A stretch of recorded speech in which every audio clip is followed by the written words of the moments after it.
So, you take this city girl, used to a life of nonstop excitement, and you drop her off here in the sleepy little town of Chattanooga, Tennessee.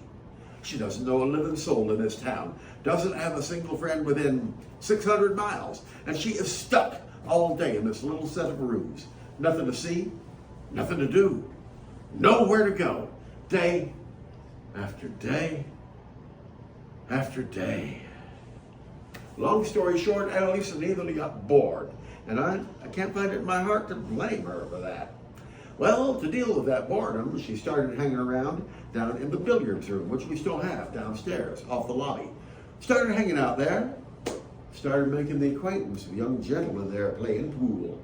Yeah, they get to talking a bit, they get to know each other a little, and, well, folks, the heart wants what it wants. And if the chemistry happened to be right, yeah, they very well might end up back here for the evening, getting to know each other a little better.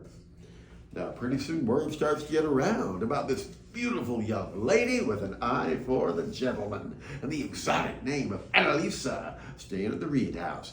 See, some of Anneliese's temporary boyfriends were traveling salesmen, and once they finish business in Chattanooga, they move on to the next town on their circuit, where, after hours, they hang out with each other. They talk shop, they gossip, they brag. Well, all that gossip spread. Word of Anneliese spread out. And Mr. Netherly gets wind of the shenanigans going on behind his back down here. He does not take it well. He catches the next train back to Chattanooga. He comes bursting in here that night, and he finds some Anneliese in here with a young fella. Well, Mr. Netherly grabs that boy, he drags him outside, thrashes him within an inch of his life.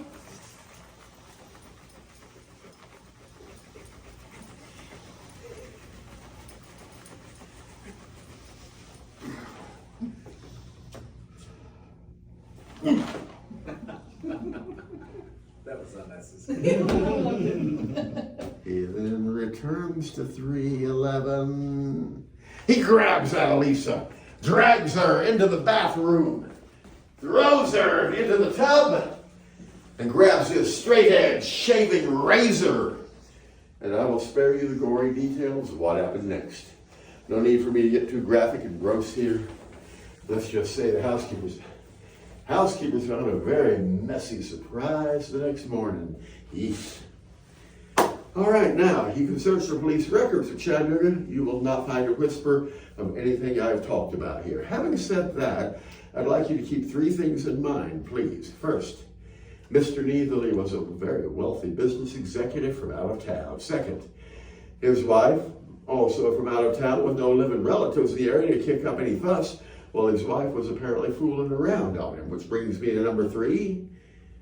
It was the 1920s, it was the Deep South. I don't think I need to connect the dots for you folks.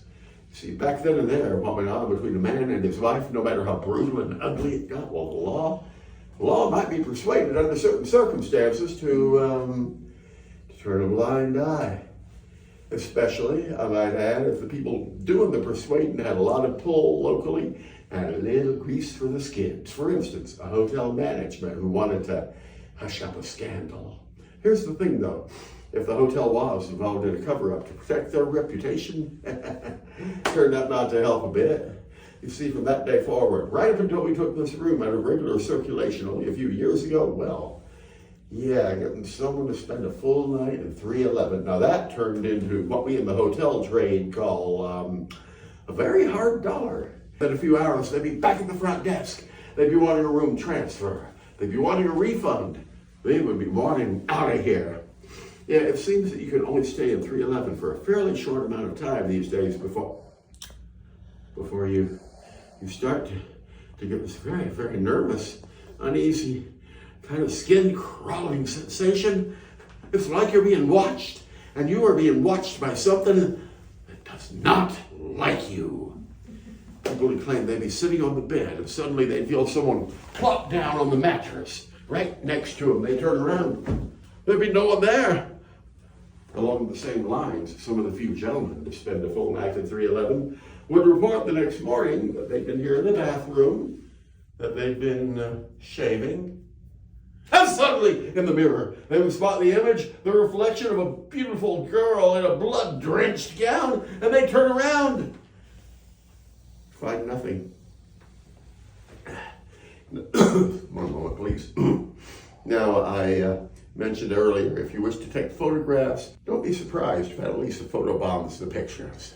It's been known to happen, folks. Not every picture, not all at once, but some of the pictures taken in these rooms, including some I've seen myself, well, strange little images have come through the film, little otherworldly, glowing orbs of light from no noticeable light source. Shadows are cast on the wall where there is nothing human to cast a shadow. I have even seen a picture or two where the very wallpaper patterns seem to shift a bit to resemble screaming faces. The radio reception at 311 also got peculiar. A lot of buzz and crackle, a lot of static and feedback, and it has been said that no matter what station you're listening to, rock, country, pop music, whichever it is, if you listen long enough, in between songs, in the background, you will start to hear 1920s jazz. Wow. Tell y'all one line, let you settle in for your stay with us. We still rent 311 out. Now the season for it is a little bit down the pike at the moment, but it is coming back. You see, every Saturday night in October, leading up to and most especially including Halloween night, 311 goes back on the market. Now if you Google Anneliese Netherly 311, well, one of your search results will be a news story from the local NBC station, Local 3. They did a human interest piece a few years ago on a couple who spent Halloween here in 311. And that couple, yeah, they checked in as skeptics, but they left. They left early, I might add. Yes, they left as true believers in Anneliese Netherly. So, any questions?